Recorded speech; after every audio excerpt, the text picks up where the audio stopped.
Muy buenas, estimados estudiantes de grado 11. Reciban un fraterno saludo. Soy el profesor Santiago Rodríguez. Este año los voy a acompañar en el área de física de grado 11. Ya ustedes tienen a la mano la guía número 1 de este año 2021. Nuevamente estamos desde la virtualidad o desde la distancia. He querido hacer este pequeño video para que les sirva de ayuda para resolver los ejercicios que están planteados en la misma guía.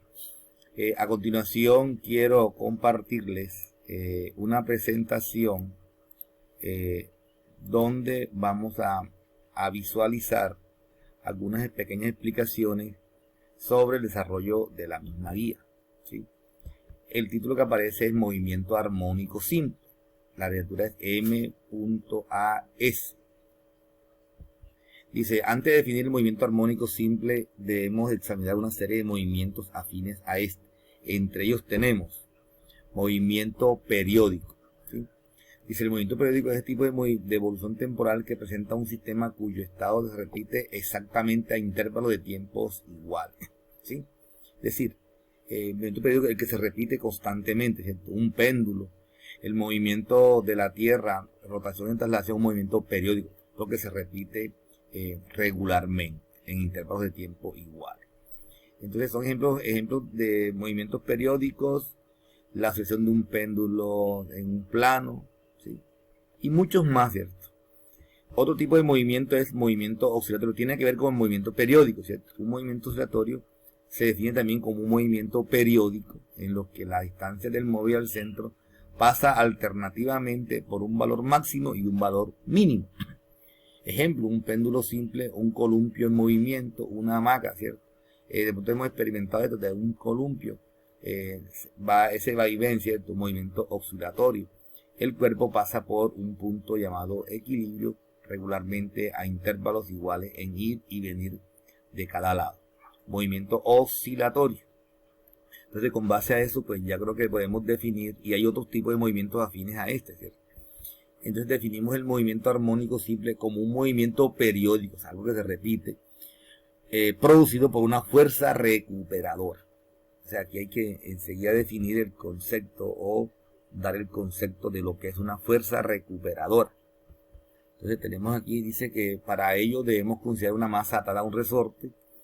Esto es cuando usted, por ejemplo, ata un resorte o un muelle, ¿verdad?, a algo fijo, usted lo ala, y el muelle le ejerce una fuerza en sentido contrario. Esa es la famosa fuerza recuperadora. Lo podemos hacer con un muelle o lo podemos hacer con un elástico, ¿cierto? Dice, si ejercemos una fuerza sobre el resorte que lo separe de su posición de equilibrio, dice, este se deforma o se alarga, ¿cierto? Se deforma o se alarga una distancia X. El resorte ejerce una fuerza en sentido contrario que tiende a llevarla a su posición inicial. Esta última fuerza recibe el nombre de fuerza recuperadora. Es decir, si yo tengo aquí, ¿verdad?, el cuerpo inicialmente, ¿verdad?, lo halo hacia acá o viceversa, ¿cierto? Si lo tengo aquí, ¿verdad?, lo halo hacia acá, la fuerza que lo muevo el punto de equilibrio, hay una fuerza en sentido contrario que tiende a buscar el punto de equilibrio, ¿cierto? Entonces aquí está sin deformar, aquí está deformado y aquí nuevamente cuando él comienza a oscilar, ¿cierto? Entonces repito, una fuerza recuperadora es la que ejerce un resorte o un sistema elástico contraria a la fuerza aplicada para deformarlo o alargarlo. Ok. Y la posición, o sea, el alargamiento, ¿cierto? Sabemos que la fuerza se mide en kilogramos metros por segundo al cuadrado, que equivale también a medirlo en newton, ¿cierto? En newton. Igualmente, aquí la X es cuánto se alarga de la posición de equilibrio ese resorte, ¿cierto? Eso se llama deformación, ¿cierto? Se puede medir en centímetros y se expresa en metros, ¿cierto? Entonces son unidades de longitud. ¿Cuánto se alarga? ¿Cuánto se alarga? Ok. Bien, avanzamos.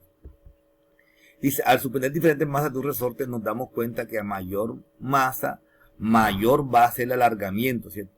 Y al realizar una gráfica de la fuerza contra X, o sea, el espacio, nos indica que las magnitudes son directamente proporcionales y ellas están ligadas por un cociente constante, de donde tenemos lo siguiente. A ver, si yo aquí pongo, por ejemplo, una masa pequeña, ¿cierto? y le ejerce una fuerza, un peso, ¿cierto? Le coloca una masa. Esa masa con la gravedad nos da una fuerza, ¿cierto? Que hace que esto se alargue una distancia X, pequeña, ¿cierto? Si le sigo alargando masas, ¿cierto? Más grandes, o sea, el doble, ¿cierto? La fuerza va a ser el doble y también se va a alargar el doble de X. Y así sucesivamente. Al hacer una gráfica de la fuerza en función del espacio deformado, siempre va a dar una constante. Es decir, a mayor fuerza, mayor deformación. Y a menor deformación, menor fuerza. Son directamente proporcionales. Y el cociente de dos magnitudes directamente proporcionales nos da una constante. En este caso, nuestra constante se va a llamar K.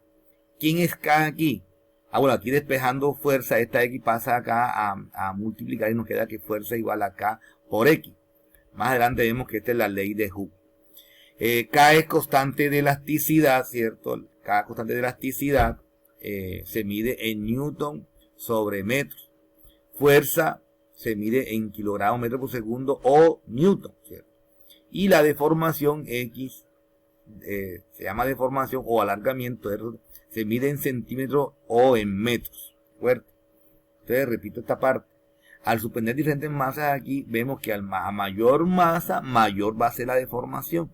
Y al hacer el cociente de estas dos magnitudes nos da una constante llamada constante de elasticidad. Ok. Ley de Hooke, ¿cierto? Fue Robert Hooke, físico, matemático, químico y astrónomo inglés, ¿verdad? Dice, Hooke estudió los efectos producidos por las fuerzas de tensión. Observó que había un aumento de la longitud del cuerpo que era proporcional a la fuerza aplicada. Efectivamente lo acabamos de decir, ¿cierto? Él fue el que ideó ese sistema, ¿cierto? Un sistema masa-resorte, ¿sí?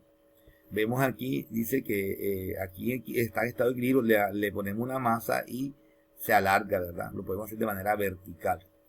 Ley de Hooke para el sistema masa-resorte establece que la fuerza recuperadora del resorte o muelle es proporcional a la posición o deformación y de signo contrario, por lo tanto esto lo simbolizamos así.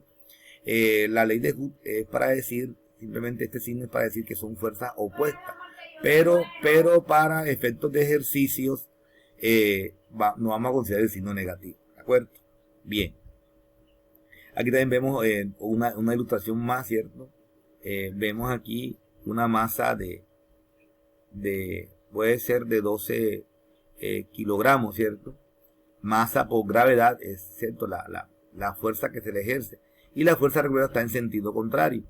Vemos aquí el alargamiento, un delta X, un cambio en la posición, ¿cierto? Es lo que simbolizamos en esta parte. Bien. Problema de aplicación 1. Dice, ¿qué fuerza se debe ejercer sobre un resorte de constante? Nos dan la constante, ¿cierto? 8 newton por metro para deformarlo 25 centímetros, ¿sí? Entonces vemos aquí la situación, ¿cierto? O sea, lo tenemos inicialmente allí, ¿verdad? En equilibrio. Luego le ejercemos una fuerza, ¿verdad? O más bien, ¿qué fuerza debe ser? Se debe hacer para que él se deforme, ¿cuánto? 25 centímetros. Sabiendo que la constante es la capacidad que tiene el resorte de dejarse deformar. ¿De acuerdo? Es constante elasticidad. Tenemos los datos. Constante es 8 newton por metro. Aquí se convierten los 25 centímetros de X a metro. Se divide entre 100, nos da 0,25 metros. Nos piden la fuerza. Como ya tenemos la fórmula, ¿cierto? La fórmula es fuerza igual a constante por X. Repasamos directamente. La constante es 8 y la elasticidad o la deformación es 0,25 metros. Aquí se cancelan los metros. Se cancelan los metros y nos queda 8 por 0,25 nos da 2 newton. Es la fuerza que hay que hacerle a este resorte para deformarlo 25 centímetros, sabiendo que la constante es de 8 newton por metro. Mire que son sencillos usando esta pequeña fórmula. Aquí están unos ejercicios planteados para que usted los resuelva y lo presente en el trabajo, ¿cierto? Los que están en la guía son 1, 2, 3, 4 ejercicios, ¿sí? Aplicando lo anterior. Seguidamente vamos a encontrar dos términos, en la guía hay otros, pero los que vamos a utilizar para los ejercicios son dos términos importantes. el concepto de periodo y el concepto de frecuencia. Periodo, ¿cierto? Es el tiempo que tarda una partícula en completar un ciclo, ¿cierto? O en hacer una oscilación, ¿sí? Se mide en segundos, ¿verdad? En minutos, horas, el periodo. Lo vamos a representar con la letra una T mayúscula. Periodo igual a T minúscula, que es el tiempo que transcurre dividido entre el número de vueltas, ¿sí? O T igual a 1 sobre F. Ahora decimos de dónde sale esto. Ok. Entonces el periodo se mide en segundos, término asociado al movimiento armónico simple. La frecuencia es casi como lo contrario de periodo, son inversas. Dice, la frecuencia es el número de oscilaciones que realiza una partícula en la unidad de tiempo. Se representa con la letra F, viene dada por la expresión F igual al número de vueltas en el tiempo. O frecuencia igual a 1 sobre periodo. Entonces, las unidades de frecuencia, vibraciones por segundo, oscilaciones por segundo, vueltas por segundo o segundo a la menos 1. Operativamente lo vamos a ir observando. Bien, ahora si multiplicamos la ecuación 1 y la ecuación 2 en cruz, nos da que frecuencia por periodo es igual a 1. De aquí tenemos que periodo es igual a, despejando de aquí a T, ¿cierto?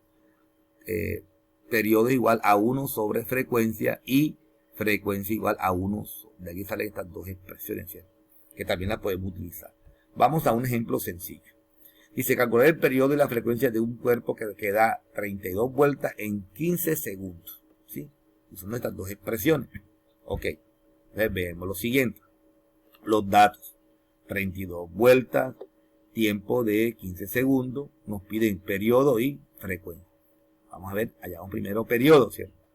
Efectivamente, para hallar el periodo usamos esta fórmula, T igual a T minúscula, que es el tiempo en segundos, y N, que son 32 vueltas. Al hacerla, el cociente nos da 0,46. Aquí se obvia la palabra vueltas, ¿cierto? Se omite, por decirlo así. Y ahí tenemos que ese periodo es de 0,46 segundos, con ese tipo de movimiento. Y la frecuencia, usamos la expresión frecuencia igual a N sobre T, donde tenemos que frecuencia igual a 32 vueltas sobre 15 segundos, nos viene dando un total de 2,13 vueltas por segundo. Son unidades de frecuencia. Vea, vueltas por segundo, por aquí debe estar, ok. Entonces puede ser ciclos por segundo, vibraciones por segundo, o simplemente segundo a la menos 1. Entonces con estos ejercicios ya usted puede guiarse para que haga los que aquí deben estar unos planteados para que usted lo resuelva oportunamente y los mande al colegio en el momento que se les pida con la guía. La guía debe estar resuelta a mano, ¿oyeron? A manito, para que no haya problema.